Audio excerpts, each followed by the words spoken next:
Je pense que l'alimentation est déterminante dans la réussite du sportif, et il faut la prendre au quotidien. Pour moi, c'est du quotidien, c'est beaucoup d'attention chaque jour.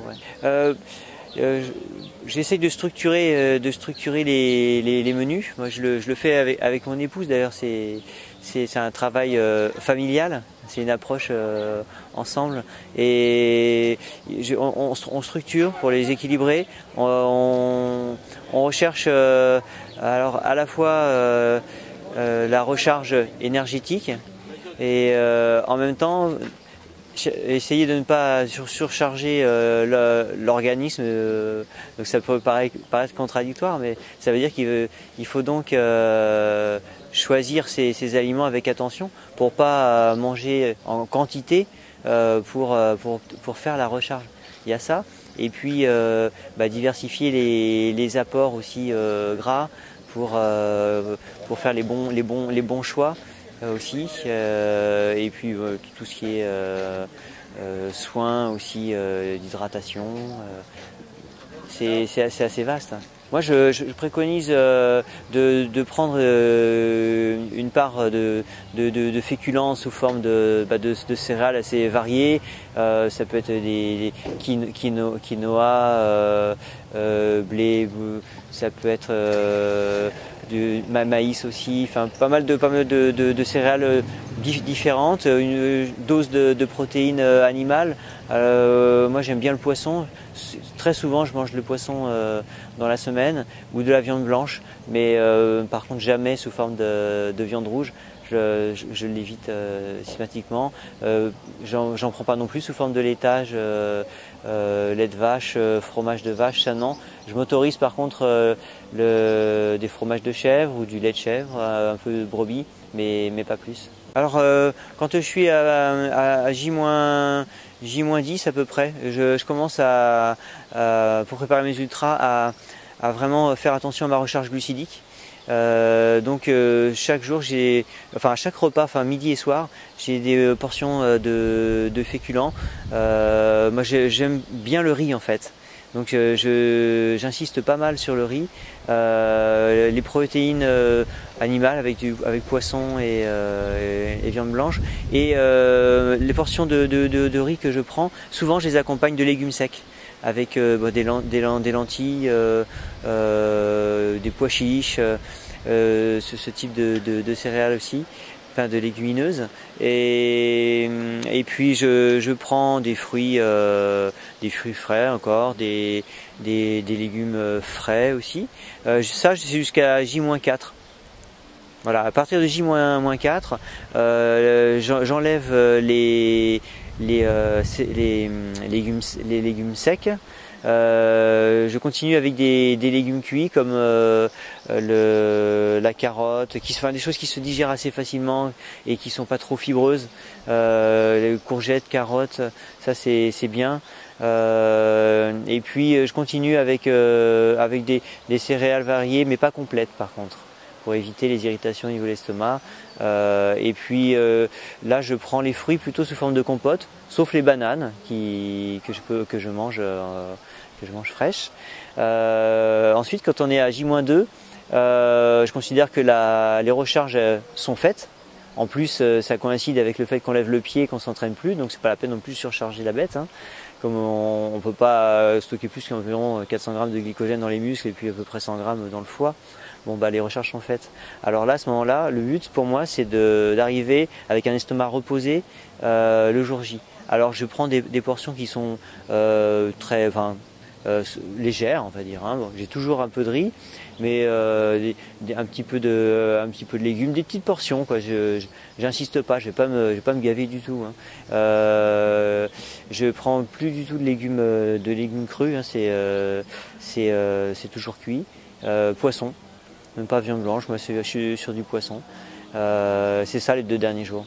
Et pour moi, un repas type, le dernier repas, donc avant la course, c'est environ 5 heures avant, si c'est un départ le soir. Et si c'est un départ le matin, c'est le dernier repas de la veille et c'est tout, pas le petit déjeuner, c'est vraiment quasiment rien. Donc le repas c'est un peu de riz avec assaisonné d'huile d'olive, c'est encore de la carotte ou éventuellement un peu de courgettes encore cuites, mais vraiment à peine, quoi, juste pour donner un peu de goût. C'est une compote de fruits et puis c'est tout. Vraiment, et puis vraiment léger, je vais pas charger. Et puis ça c'est pour un départ le soir. Si c'est un départ très tôt le matin, moi j'ai ce type de repas la veille au soir, et le matin je prends juste un petit thé avec une petite tranche de pain maison et puis c'est tout. Alors quand la course est partie, j'ai remarqué que je suis souvent un des premiers à boire. Quand on est en tête de course, là, on a une dizaine, au bout de 2-3 minutes déjà, moi je prends une gorgée, puis ça recommence 5-6 minutes après une petite gorgée, mais c'est souvent une gorgée, voilà, pas plus.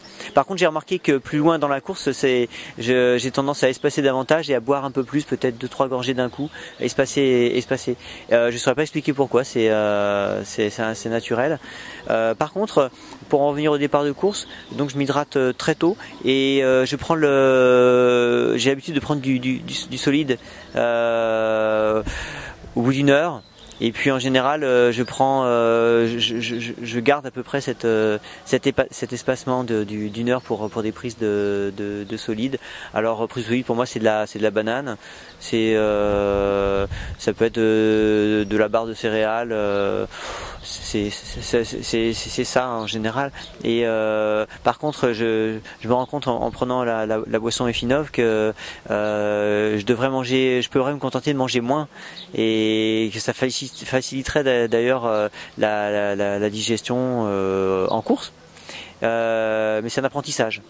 Il faut se faire l'idée qu'on n'a pas besoin de manger autant que ça et quand les réserves sont faites, et donc il faut l'apprendre. Oui, le choix de la constitution des boissons Effinov est intéressant parce qu'il y a des choses qu'on ne trouve pas dans d'autres boissons comme des BCA. C'est vraiment réfléchi pour donner aux coureurs à la fois de l'énergie immédiatement consommable et puis restituable aussi dans le temps, mais aussi apporter des éléments qui en chaîne vont améliorer la performance avec l'assimilation peut-être par ailleurs d'autres éléments en se combinant et en discutant avec Julien Chaurier justement qui consomme les produits Effinov depuis quelques années. J'ai bien remarqué qu'en fait il s'alimentait beaucoup moins que moi en course et tout le travail est là, et justement c'est là qu'on voit que la boisson est très intéressante, c'est que elle est vraiment complète puisque on peut moins manger et être très performant comme Julien le prouve régulièrement. Donc pour moi c'est un choix de tourner vers Effinov qui correspond à l'attente d'être encore plus performant, et je suis sûr que je peux y arriver, mais voilà, j'ai un peu de travail et je suis aussi à l'écoute parce que j'ai encore à apprendre dans le domaine de l'alimentation, c'est sûr. Alors moi ce que je préconise pour progresser dans l'ultra sur des distances de 80 km, ce serait de mixer les sports pour éviter les blessures, parce que bon, pour performer on a besoin de faire du volume malgré tout, il faut faire du volume pour pas caler assez tôt en course, donc il faut faire un peu d'heures quand même et y mêler aussi de la qualité. Et pour pas se blesser, moi j'aime bien faire la course à pied et le vélo aussi. C'est doux de faire aussi du vélo et ça complète en faisant un travail régulier pour un travail musculaire, un travail complémentaire au niveau musculaire, et puis au niveau cardiaque, super. Donc de faire éventuellement de temps en temps bi-quotidien. Moi j'aime bien faire ça, le vélo le matin, trail l'après-midi. Ça c'est le genre de séance qui apporte pas mal, ainsi que le trail souvent comporte beaucoup de dénivelé. C'est faire des ateliers spécifiques dans le dénivelé, en travaillant un peu la puissance musculaire pour être plus à l'aise ensuite et pouvoir encaisser plus facilement les reliefs. Et pour ça, travailler le seuil en côte par exemple, moi m'est bénéfique. Je choisis une côte qui me permet de faire peut-être 30 minutes d'affilée dedans. Bon, pour ça il faut bien du 500 mètres pour avoir le temps de de faire 30 minutes quoi. Mais ça c'est pas mal, se mettre au seuil qu'on a déterminé auparavant, et puis partir pour des séances d'une demi-heure ou alors 2 fois 15 minutes. Ça fait travailler la puissance, ça fait travailler le seuil aussi, et ça limite aussi les risques de blessure parce que l'intensité elle est pas trop forte, enfin la foulée n'est pas gigantesque. Donc ça je trouve que c'est très intéressant. Et puis aussi pour pouvoir passer les caps de grands kilométrages, faire des blocs. Donc ça pour moi c'est une séance clé aussi de la réussite. C'est partir sur 3 jours, enfin 3 séances type. Le classique pour moi c'est partir le vendredi soir, faire 3 heures le vendredi soir. Le lendemain, le matin, partir pour 5 ou 6 heures de trail. Ou alors 4 heures de trail et puis 2 heures de vélo, c'est ça le bloc, hein. Et puis après repartir le lendemain pour la même séance, 3-4 heures de trail et puis encore 2 heures de vélo, ou alors repartir 2 heures en rando course après l'après-midi. Et sur le samedi et le dimanche, inclure dans ces séances un peu longues de trail, une demi-heure de travail au seuil aussi.